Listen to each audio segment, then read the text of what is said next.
자, 그러면 이제 우리는 지금까지 배웠던 내용을 토대로 해서 예제 1번을 같이 한번 풀어보도록 하겠습니다. 자, 예제 1번 보겠습니다.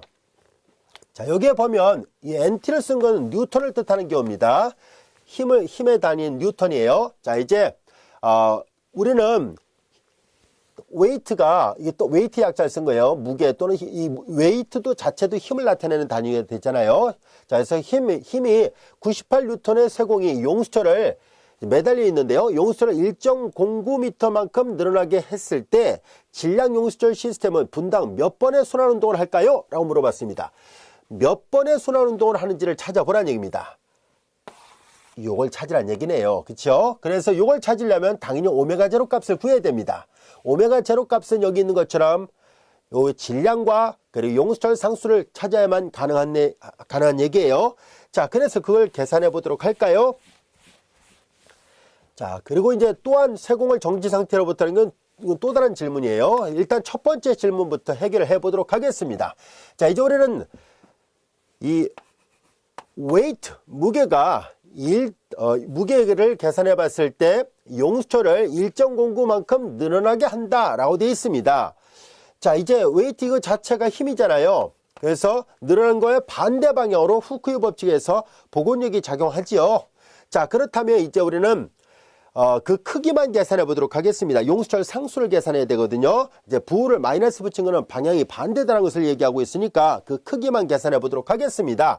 그러면 용수철 상수를 계산할 때 늘어난 길이에 비례한다라고 얘기를 했고, 용수철 상수를 K라 쓴다면 K 그리고 늘어난 길이인 Y를 이걸로 계산하면 되네요. 1.09입니다.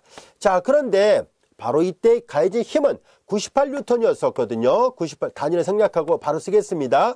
1.09가 될 것이고, 이 사실로부터 K는 1.09분의 98이 같이 됐습니다.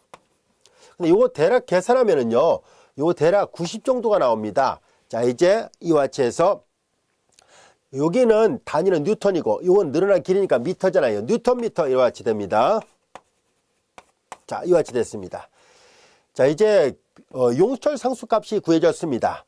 용수철 상수값이 구해졌어요. 순환운동을 하려면 이 질량도 이제 구해야 됩니다. 이제 또한 웨이트는 질량 곱하기 중력 가속도가 되는데요. 자, 이제 웨이트는 98뉴턴이었고요. 그 다음에 질량 M을 구해야 됩니다. 그리고 중력 가속도는 9.8m/s의 제곱이죠. 지구 표면상에서 항상 일정하니까 이와 같이 됐고요. 그 다음에 이제 이 식으로부터 우리는 질량 M을 찾아보니까 9.8분의 98 이와 같이 돼서 이거 다 계산하면 정확하게 딱 떨어지네요. 10 단위는 킬로그램입니다. 자, 이제 우리는 질량도 구했고 그 다음에 용수철 상수도 구했으니까 바로 이 주파수를 결정하려면 오메가 제로 값이 필요하거든요. 자, 그래서 우리는 주파수 F를 구하려고 합니다. 2파이분의 오메가 제로가 될 것이고 2파이분의 1 루트 질량분의 용수철 상수 이와 같이 됩니다. 2파이분의 1이고 루트 질량 M은 10kg, 그 다음에 용수철 상수는 90Nm/m예요. 그래서 단위는 다 미터 서로 약분되고요. 뉴턴만 남네요. 자, 그리고 이제 요거 계산했을 때 요 약분하면 9의 루트니까 3, 그냥 2파이분의 3 이와 같이 됐습니다. 자, 2파이분의 3 단위는 헤르츠예요. 자, 이와 같이 됩니다. 자, 그래서 이제 첫 번째 질문, 분당 몇 번의 순환운동을 하는가? 라고 물어봤는데 2파이분의 3 헤르츠만큼의 순환운동을 하고 있습니다라는 얘기예요. 그런데 2파이분의 3 헤르츠를 직접 계산을 해보면요, 요거 파이가 3.14이라고 2, 3이니까 6절 얼마니까 이 0절 얼마가 돼요. 이거 대략 계산해보면 책에 있는 결과를 그냥 활용한다면 대략 0.48Hz 정도 되고요. 매 초당 0.48 사이클만큼 반복돼서 나타난다는 뜻이고요. 여기다 60을 곱하면 분당 그 사이클을 계산한다면은 60을 곱하면 24, 대략 여기는 그러면 29 정도 나오겠네요, 대략. 자, 이렇게 해서 매 분당 사이클이 이렇게 됩니다. 그냥 간단하게 28분의 3Hz라 써도 상관없습니다. 자, 이렇게 해서 우리는 첫 번째 질문, 몇 번의 순환운동을 하는가 하는 질문에 대한 답을 얻게 됐습니다. 여기까지가 되셨죠? 자, 이제 이어서 두 번째 질문에 대한 답을 또 얻어볼까요? 자, 또한 쇠공을 정지 상태로부터 16cm만큼 끌어내리고 초기 속도 제로로 운동을 할 때는 어떻게 될까요? 라는 얘기예요. 자, 그럼 이거는 방정식을 풀라는 얘기잖아요. 자, 우리는 방금 전까지 이와 같은 자유진동 용수철 질량 시스템에서 자유진동 문제는 특성 방정식이 이렇게 오메가 제로 나와서 아까 여기다 썼던 걸 다시 한번 써볼게요. 그 해에다가 대입을 해야 되거든요. y는 이퀄 a 그리고 코사인 오메가 제로 t 플러스 b 사인 오메가 제로 t 이와 같이 됩니다. 자, 여기에서 이제 뭘 하라는 얘기냐면 정지 상태로부터 16cm만큼 끌어내렸다는 얘기는 이 문장으로부터 우리는 다음 같은 초기값 조건을 찾을 수 있습니다. 정지 상태에서 t가 제로일 때 잡아당겼더니 16cm만큼 내려왔는데요. 단위를 맞춰야 됩니다. 여기 16cm, 여기 미터로 되어 있으니까 미터로 환산해서 다시 한번 써본다면 0.16 단위는 미터예요. 이렇게 됩니다. 항상 물리적 현상을 다룰 때는 단위를 맞춰야 됩니다. 자, 그 다음에 이제 또 여기 뭐가 있냐면은 초기 속도가 0으로 운동을 시작했다라는 얘기예요. 아까 초기 속도를 나타내는 그림이 여기 있었잖아요. 자, 이렇게 얘는 1번은 초기 속도가 양수, 초기 속도가 0, 초기 속도가 음수 있잖아요. 초기 속도가 0으로 운동을 시작합니다. 라고 얘기를 했습니다. 그래서 그 말 때문에 y 프라임 제로 이퀄 제로 이 두 가지 조건을 모두 만족하는 해를 찾아보세요. 라는 얘기예요. 이해됐죠? 자, 이제 그러면은 여기다가 대입을 해서 생각을 해보도록 할까요? 여기 오메가 제로 값은 요 값이에요. 이미 이 앞에서 계산을 해놨습니다. 오메가 제로 값은 다 계산하니까 요 값이 이 오메가 제로 값은 n분의 k의 루트를 씌우는 것이니까 요 값이 3이잖아요. 그래서 오메가 제로 값은 3이었다는 것을 알게 됐습니다. 자, 그러면 주어진 식에서 오메가 제로 대신에 3을 대입할 것이고요. 자, 이런 조건을 모두 다 대입해서 A, B를 찾아야 됩니다. 초기값 조건을 만족하는 해는 바로 특수를 구하는 얘기니까 상수 A하고 B를 결정을 해야 됩니다. 자, 우선 첫 번째 Y0가 제로라는 조건을 이용해서 계산해 볼까요? 사인 제로는 제로, 코사인 제로 1, A만 남습니다. Y0가 제로가 아니라 0.16이었죠. 정정합니다. 그래서 A가 0.16이라는 것을 알게 됐습니다. 그럼 주어진 식에다 다시 대입을 하죠. A는 0.16, 그 다음에 코사인 오메가 제로가 3이었습니다. 3t 플러스 B 사인 오메가 제로, 오메가 제로 3이었었죠. 오메가 제로 3, 그리고 t 이와 같이 됐습니다.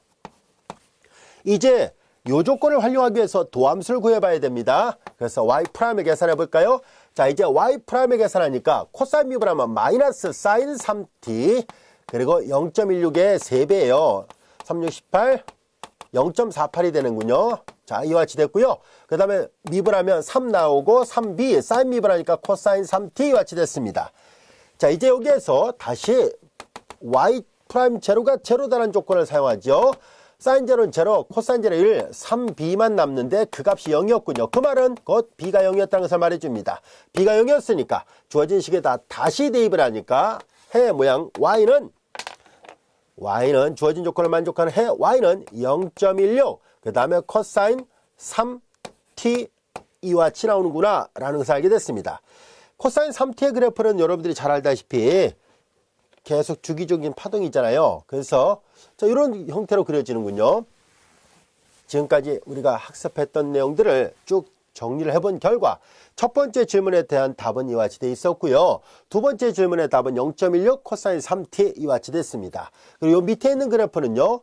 자, t가 제로일 때 코사인 제로 1이죠. 그래서 대략 여기가 0.16, 0.1과 0.14니까 0.16 정도 되고요. 코사인의 그래프니까 계속 주기성 있게 파동이 나타나고 있습니다. 그리고 여기 보다시피 매 초당 0.48Hz만큼, 그래서 이렇게 주파수도 이 초당 얼마큼 매 분당 29사이클 정도가 계속 나타나고 있다는 것을 그래프적으로도 확인할 수 있습니다. 자, 근데 이 그래프를 잘 들여다보면은 전혀 이 진동이 감소하고 있지는 않죠. 그래요. 근데 실질적으로 자연현상에서는요, 어떤 추를 잡아당겼다 놓으면은요, 처음에는 계속 이런 식으로 움직이죠. 짧은 순간에 관찰하면 이런 식으로 움직이는데요, 계속 가만히 놔두고 외부의 힘이 전혀 작용하지 않는다면 용수철 진동은 언젠가는 점차 줄어들어서 평형 상태를 찾게 됩니다. 자, 지금 다루고자 하는 것은 뭐냐면은 바로 외부의 힘이 전혀 작용하지 않고, 그리고 용수철 자체의 그 진동 시스템을 관찰하려고 했던 거고요. 아주 짧은 순간에 관찰해 보니까 이런 현상이 나타납니다 라는 것을 알게 됐습니다. 여기까지 되셨습니까? 자, 이제 그렇다면은 우리는 다음 주제는 뭘 할 거냐면 자유 감쇄 운동.